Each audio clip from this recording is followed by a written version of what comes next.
कधी तुळापूरला तुम्ही गेला असाल, बघितले ना इंद्रायणी नदी, ती भीमा इंद्रायणी नदी संगम बघितलाय का? बोटवर करा बघ की तुळापूरला गेल्या तर संगम बघितला आहे बऱ्यापैकी लोक. दादांनो, तुम्ही कधी गेलाय का तो विचार केलाय का नाही मला माहित नाही, पण पुन्हा गेला ना आवर्जून जाऊन बघून या. मी आतापर्यंत बघितलंय, मला एकदा पण नाही दिसलं. त्या भीमा बामा इंद्रायणी त्या संगमावरती जायचं, बसायचं आणि फक्त बघायचं पाणी कुडून कुठं वाहतंय. काय पाणी कुडून कुठं वाहतंय? एवढा मोठा संगम आहे दादांना, पण कळतच नाही पाणी कुडून येते आणि कुठं येते. इतकी स्तब्ध आणि शांत वाहते ते भीमा नदी इंद्रायणी.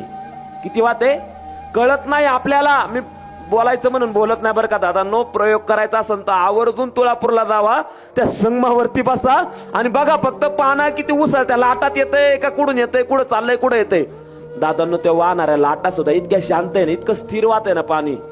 ज्यावेळी चिंतन करताना असं वाटतं त्या भीमा बामा इंद्रायणी ते रक्त माझ्या शंभूराजांचं इतकं पाहिलंय, इतकं ते रक्त त्या पाणीमध्ये इतकं सामावलंय की दादांनो, ती भीमा बामा इंद्रायणी व्हायचं सुद्धा त्याने स्वतःला थांबवलंय.